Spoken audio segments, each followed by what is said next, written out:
guys, so today's topic is chapter number 4, class 7, the Mughals. Basically ये जो syllabus है ये सिर्फ 7th क्लास की बुक्स के एनसीईआरटी बुक्स के अकॉर्डिंग है। तो यहाँ पर आज देख सकते हैं, आज हम पढ़ने वाले हैं 16th to 17th सेंचुरी के टाइम पीरियड पे मुगल्स का राज था और मुगल्स ने यहाँ पे क्या क्या काम किया वो सारी चीजें हम यहाँ पे देखने वाले हैं। तो let's begin. So first of all, जैसा आप बच्चे सभी जानते ही हैं कि मुगल्स की अगर हम बात करें तो सबसे पहला जो नाम याद आता है that one is red fort. यहाँ पे आप देख सकते हैं रेड फोर्ट बना हुआ है, आज के टाइम में कुछ एक ऐसा दिखता है। क्लियर? तो ये उनकी निशानी है जो उन्होंने दिल्ली में बनाई थी और आप जानते हैं कि 15 अगस्त के टाइम पर यहीं से ही जो हमारे प्रधानमंत्री जी हैं वो यहाँ पर भाषण देते हैं। क्लियर? सो यहाँ पे चलते हैं कि क्या क्या कंटेंट बुक में दे रखा हुआ है। तो बोला है कि ruling a large territory as the Indian subcontinent with such a diversity of people and culture was an extremely difficult task for all ruler to accomplish in the middle age. So guys, आप जानते ही हैं कि diversity की अगर हम बात करें, what is the meaning of diversity, मतलब भिन्नता। आप जानते हैं कि इंडिया, अगर आप उसका जियोग्राफी देखें या लोग देखें, सब कुछ ही बहुत अलग है, बहुत ही ज्यादा अलग है। तो जियोग्राफी में आप पढ़ भी रहे होंगे कि इंडिया में देखो आपको जो है वो माउंटेन्स भी मिलेंगे, ठीक, प्लेन्स भी मिलेंगे, डेजर्ट्स भी मिलेंगे, आइलैंड्स भी मिलेंगे, कोस्टल एरियाज भी मिलेंगे, रेनी एरियाज भी आपको देखने को मिलेंगे। तो ये बोल रहा है कि देखिए, जो आपका कोई भी किंग रहा है उसके लिए पूरे इंडिया पे रूल कर पाना मुश्किल हुआ। क्यों मुश्किल हुआ? क्योंकि भारत की डाइवर्सिटी की वजह से, भारत की जो जियोग्राफिकल डिफरेंस है उसकी वजह से। Quite in contrast to their predecessors, the Mughal created an empire and accomplished with had hitherto seemed possible for only short period of time। इसीलिए चाहे वो उनके पूर्वज रहे हो, चाहे उनकी नेक्स्ट जनरेशन रही हो, उन सब के लिए ही जो है वो यहाँ पर रूल करना बहुत ही ज्यादा मुश्किल था ड्यू टू जियोग्राफी। लेकिन यहाँ पे बोल रहा है later half of 16th century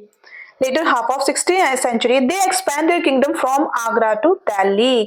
तो पिछले चैप्टर्स में हमने पढ़ा भी था कि मोहम्मद गजनी जी आते हैं और उसके बाद धीरे धीरे इंडिया के ऊपर जो है वो मुस्लिम्स के आने का ट्रेंड जो है वो शुरू हो जाता है और धीरे धीरे आप देख सकते हैं कि वो आगरा से दिल्ली तक जो है, यानी कि 17th सेंचुरी तक उन्होंने धीरे धीरे पूरे हमारे इस एरिया पर कवर कर लिया था। मतलब नियरली पूरे सब कॉन्टिनेंट का कुछ हिस्सा जो है वो इनके अंदर चला गया था, जहां पर उन्होंने एडमिनिस्ट्रेशंस बनाए, गवर्नेंस बनाई, ठीक है, पॉलिटिकल लेगेसी वहां पर बनाई इन्होंने, जिसमें आप इस सब कॉन्टिनेंट में जो रूलर्स हैं वो उसको डिनाई नहीं कर सकते थे, इग्नोर नहीं कर सकते थे। मतलब एक तरह से अगर वो जैसे किंगशिप में यहाँ आ रहे हैं ना, तो वो यहाँ पर आपका पॉलिटिकल इश्यूज को लेके भी बात कर रहे हैं, यहाँ की गवर्नेंस को लेके भी बात कर रहे हैं, एडमिनिस्ट्रेशन। अब आप सोच रहे हैं तीनों चीजें होती क्या है। देखो, एडमिनिस्ट्रेशन का मतलब होता है कि शासन कैसे चलाना है उसकी व्यवस्था करना।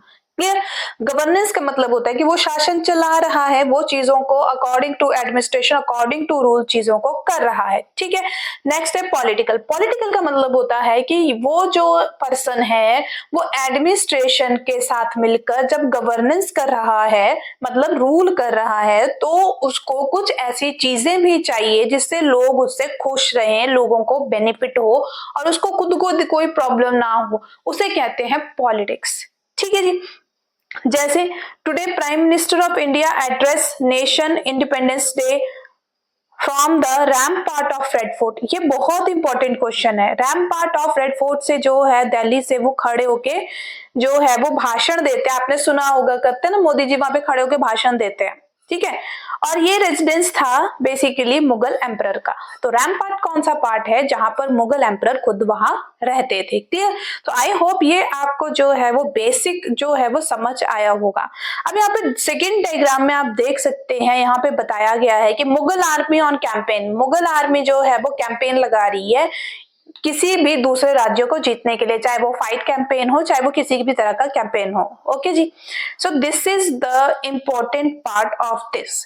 अब चलो आगे चलते हैं। Who were Mughals? मुगल्स कौन थे? तो बोला कि Mughals descendant of two greater lineage of rulers. दो अलग अलग रूलर्स यहाँ पे आते हैं। ठीक है जी। एक जो है मदर की साइड, उसकी जो मम्मा वाली साइड है that one is descendant of Genghis Khan. Genghis Khan कौन थे? मंगोल्स। यानी मम्मा कौन सी साइड से है? मंगोल साइड से है। जो आपके चाइना के ऊपर पार्ट है ना मंगोलिया, ठीक है, तो वहां पर से जो है वो रूल करते थे। लेकिन अगर फादर की बात करें दैट वन इज तैमूर। वो तैमूर ईरानियन, इराक और मॉडर्न डे टर्की वहां पे रूल किया करते थे। मतलब मम्मा वाली साइड क्या है, उनके नानके क्या है? मंगोल हैं, और उनके दादाजी का घर किसके पास है? तैमूर ईरानियंस के पास है। क्लियर? इन दोनों को मिलके क्या बने? मुगल। इसलिए उनको क्या बोलते थे? मुगल या मंगोल। ठीक है जी। अब गिनीज खान की जो मेमोरी है एसोसिएट करती है कि उसने बहुत सारे लोगों का मैसकेयर किया था।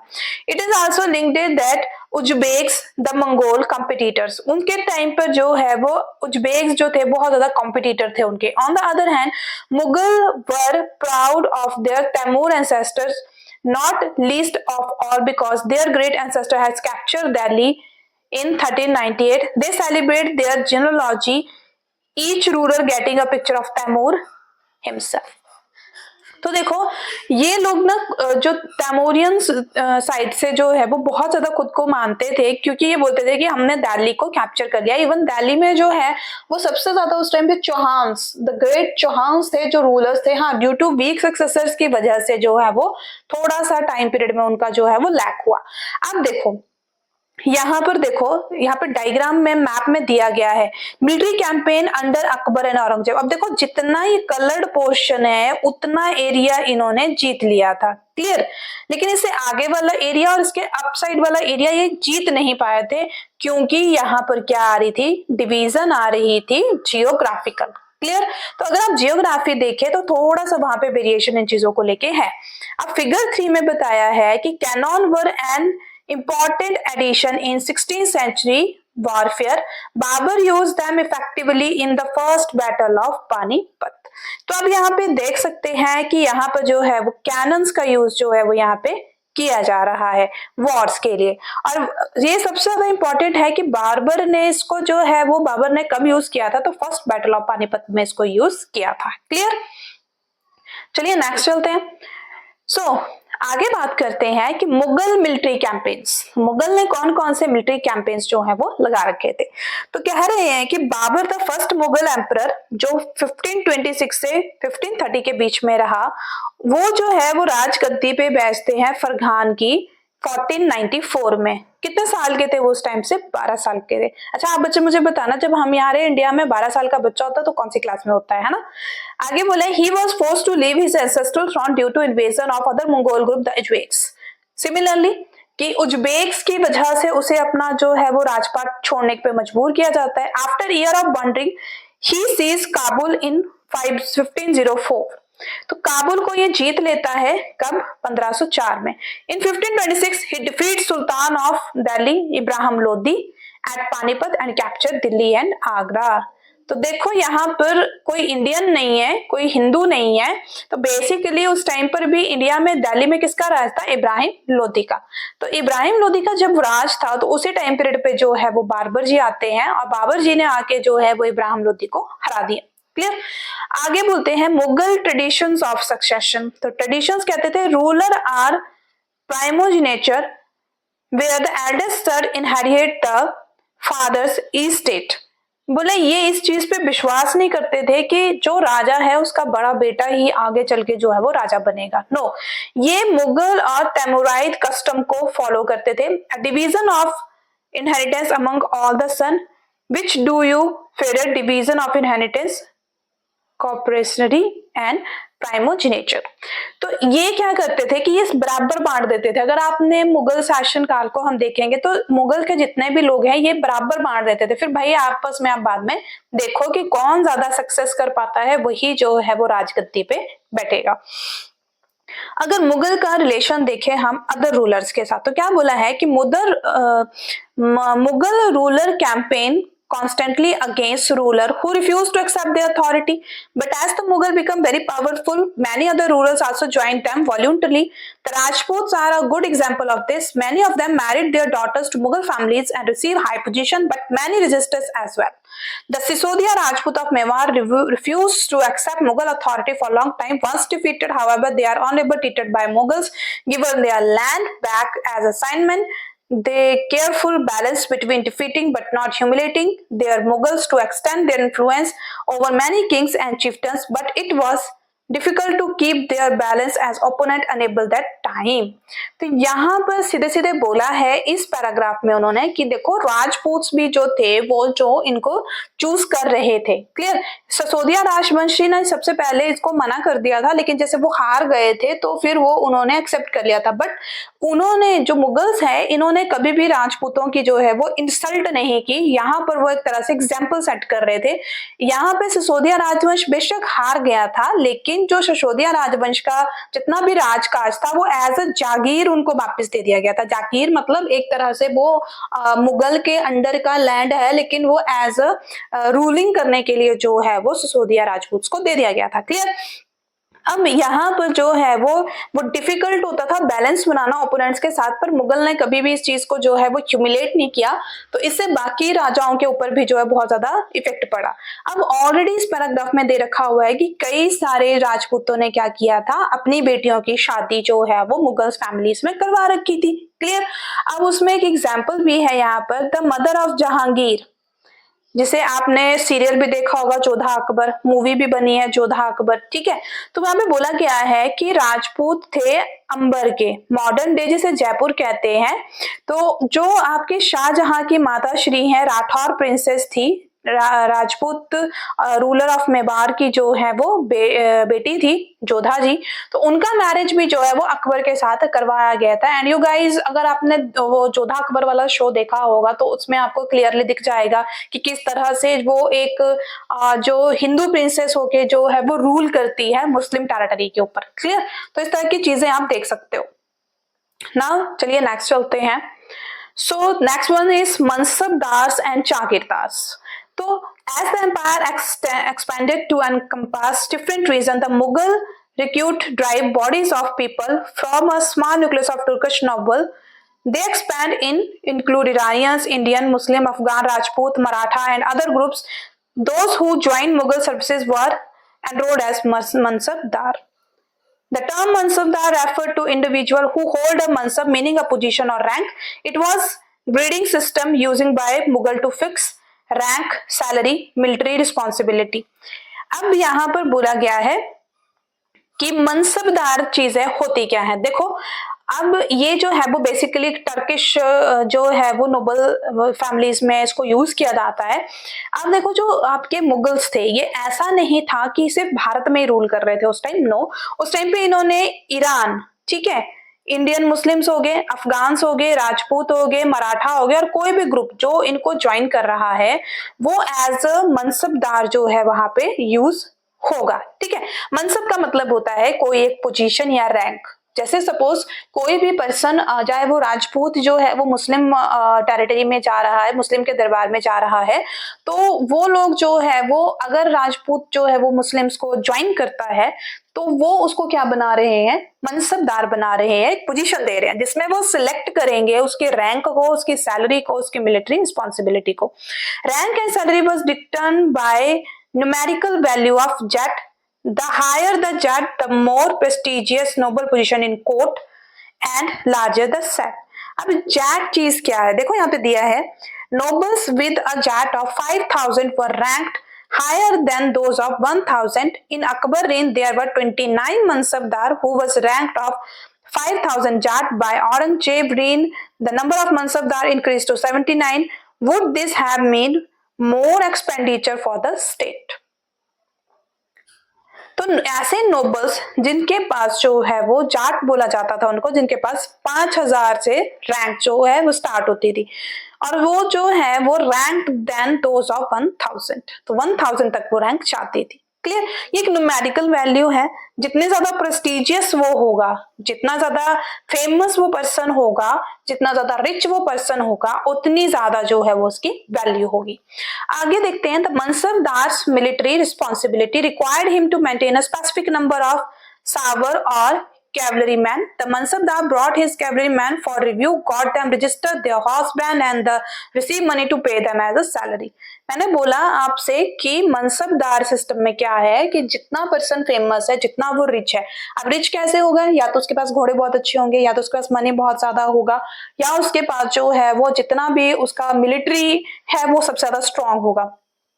अब उसने क्या करना है, वो जा रहा है दरबार में। दरबार में जाने के बाद वो अपने घोड़ों को वहां पे रजिस्टर करवाएगा। जितना अच्छा ब्रीड का उसका घोड़ा होगा उतने ज्यादा उसको पेमेंट मिलेगी।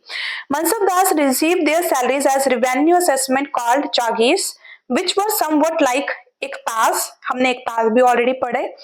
But unlike muqtis, most Mansabdar did not actually reside in and administer their jagirs. They only had right to revenue of their assessment, which was collected for them by their servant, while their Mansabdars themselves served in some other part of the country. तो बोला कि ऐसा नहीं है कि जो मनसबदार हैं जहां पे उनको जागीर दी गई है वो वहीं रहते थे, नहीं, वो वहां से सिर्फ और सिर्फ रिवेन्यू पैसा कलेक्ट किया करते थे, बाकी चीजें वो जो है लोगों के ऊपर ही छोड़ते थे और रहते खुद कहीं और थे। क्लियर, तो ऐसा यहाँ पे बोला गया है। Let we see next. So in Akbar reigns, these jagir were carefully assessed so that their revenue were roughly equal to salary of the mansabdar. तो यहाँ पे बोला गया है कि जो जागीर हैं वो उस तरह से रेवेन्यू जो है वो जनरेट करती थी, जो मनसबदार की क्या होती थी, सैलरी होती थी। लेकिन अगर औरंगजेब की रीन की बात करें, औरंगजेब के समयकाल की बात करें, this was no longer the case and the actual revenue collected with often less than granted sum. तो यहाँ पर कुछ एक पर्टिकुलर सम ही वहां पर दिया जाता था। हालांकि अकबर के ऋण में बराबर एक हाथ दे एक हाथ ले सिस्टम चल रहा था, लेकिन औरंगजेब के टाइम में ऐसा नहीं था, उसने फिक्स कर दी थी सारी चीजों को। There were also huge increase in number of mansabdars which mean a long wait before they receive a jagir. तो मनसबदार के जो नंबर्स लगे होते थे, बहुत टाइम के बाद उनको जागीरें मिला करती थी। These and other factors created shortage in number of jagirs, इससे जागीर्स में कमी आने लगी।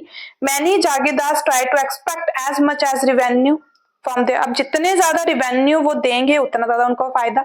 Aurangzeb were unable to control the development in the last year of his reign and peasantry therefore suffered treatment. अब इन सब के चक्कर में देखो, पैसा तो टैक्स और रेवेन्यू आप दे रहे हो, लेकिन फोर्सफुली टैक्स लेना, एक्सेस में टैक्स लेने से वहां के जितने भी पीजेंट हैं उनको क्या होगी, प्रॉब्लम होगी।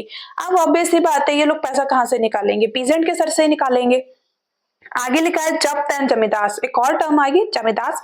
The main source of income available to Mughal ruler was tax on the producer of peasant. It is most places peasant paid tax through the ruler elites, that is the headman of local chiefmen. The Mughal used one term jamindar to describe all the intermediaries where they were local headmen of village or powerful chiefmen। अब जमींदार क्या वो देखो, आज के time पे भी आप लोगों ने कई लोगों को सुना होगा बोलते हुए कि हम जमींदारी करते हैं, हम लोग जमींदार हैं। What is the meaning of zamindar? The rich person of that village, जो सारा का सारा टैक्स कलेक्ट कर रहा है, सारे लैंड को कल्टीवेट कैसे करवाना है, क्या करना है, वो सारी चीजें वो देख रहा है। That they are called as jagirdars. आगे बोला है कि अकबर रिवेन्यू मिनिस्टर टोडामल जो है वो कैरी करते एक सर्वे का क्रॉप हिल का प्राइस और area of cultivate for 10 year period 1570 to 1580 तक जो है। अब देखो इकोनॉमिकली टर्म्स जो हैं वो यहाँ से आना स्टार्ट हुई, और आज के टाइम पर भी आप देखेंगे 10 ईयर्स का सर्वे हम लोग करते हैं। अब यहाँ पर टोडामल जी ने जो है वो 10 ईयर का जो सर्वे किया, उसमें इन्होंने ये बताया कि कितनी लैंड कल्टीवेट हो चुकी है। On the basis of data tax were fixed, उसके बेसिस पर जो है वो उन्होंने टैक्स को फिक्स किया। Each province were divided into revenue circle with its own schedule of revenue rates for individual crops. Crops के हिसाब से जो है वो कैश रखा गया। हर एक प्रोविंस, जितना भी प्रोविंस थे उस समय में, जितने भी क्षेत्र थे उस समय में, उनको डिवाइड किया गया रेवेन्यू सर्कल के हिसाब से, और जो क्रॉप वहां पैदा होती है उसके ऊपर जो है वो रेवेन्यू लगेगा। This revenue system was known as जब्त, इसे जब्त बोलते थे। It was prevalent in those areas where Mughal administration could survey the land and keep very careful account. This was not possible in provinces such as Gujarat and Bengal. तो ये गुजरात और बंगाल में नहीं हो पाया था, लेकिन बाकी सभी जगह पर मैक्सिमम इन्होंने चीजें कर दी थी। और आप आज भी जानते ही हैं कि मैक्सिमम हमारा लैंड का जो सिस्टम रहता है वो इसी के अकॉर्डिंग चल रहा है। चलिए नेक्स्ट देखते हैं। So next one is, in some areas the Jamindar exercised a great deal of power. The exploitation of Mughal administration could drive them to rebel. अब देखो सारे लोग एक जैसे नहीं होते हैं, क्लियर। जब सब एक जैसे हो तो शायद शासन करना इजी हो जाए, लेकिन यहाँ पर क्या है कि कुछ जो जमींदार थे वो बहुत ही ज्यादा बुरे थे, जिन्होंने जो पीजेंट को बहुत परेशान किया। तंग आकर जो पीजेंट है उन्होंने क्या कर दिया, रिवोल्ट कर दिया। लेकिन जो मुगल एम्पायर जो है वो स्टेबिलिटी खत्म होने लग पड़ी उनकी 17th सेंचुरी में। तो यहाँ पे आप डायग्राम में देख भी सकते हैं कि शाहजहां के समय में बोला है corrupt officer receive bribe. Corrupt officer है जिसको ये बेचारा जो है वो दे रहा है पैसे की, कोई बात नहीं आप मेरे काम का दो। या आप सेकंड देखेंगे कि ये जो है वो पैसे ले रहा है इस पीजेंट से। पीजेंट की हालत देखो कैसी होगी है। या तो अगर वो पीजेंट नहीं दे रहा है उसको पैसा, तो वो उसको क्या कर रहा है, पनिशमेंट दे रहा है। तो अकबरनामा और आईने अकबरी में लिखा गया है कि अकबर ने ऑर्डर दिया था close friends and courtiers Abul Fazl to write a history of his reign। Abul Fazl wrote 3 volumes, 3 किताबें लिखी है उन्होंने अकबरनामा करके। The first volume dealt with Akbar ancestors, पहले में अकबर के पूर्वजों के बारे में बताया गया। सेकंड में उसने अकबर के बारे में बताया गया। थर्ड जो आईने अकबरी है ये डील करती है अकबर की एडमिनिस्ट्रेशन से, उसके घर परिवार से, वो रिवेन्यू कैसे करता था, उसके जियोग्राफी से, और जो है वो rich detail about tradition and culture of the people living in India. आईने अकबरी में रिच स्टैटिकल डिटेल्स आपको मिलेंगी कि यहाँ पर क्रॉप्स का क्या होती थी, प्राइस कैसे थे, वेजेस कैसे दिए जाते थे, मतलब दिहाड़ी कैसे दी जाती थी, और रिवेन्यू कैसे लिया जाता था। तो दीज आर 3 वॉल्यूम्स जिसमें जो है वो चीजें बोली गई हैं, ठीक है। तो ये बहुत इंपॉर्टेंट है बेसिकली। चलो नेक्स्ट देखते हैं। आगे यहाँ पे बोला है कि Nurjahan influence in Jahangir court.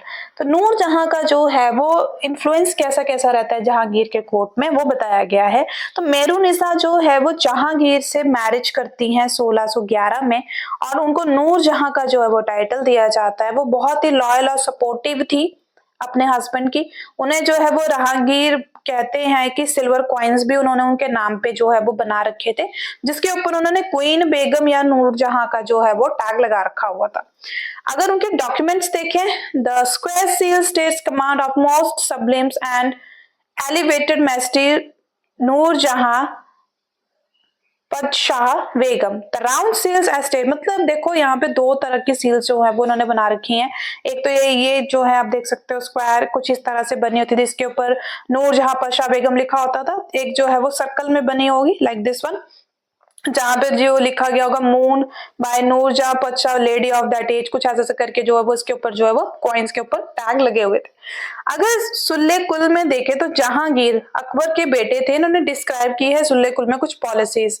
As in wide expand of divine compassion there is room for all classes follow of creed, so in imperial dominion which on all side were limited only by the sea there were room for professor of, मतलब यहाँ पे पूरा बताया गया है कि classes कैसे कैसे लगती थी।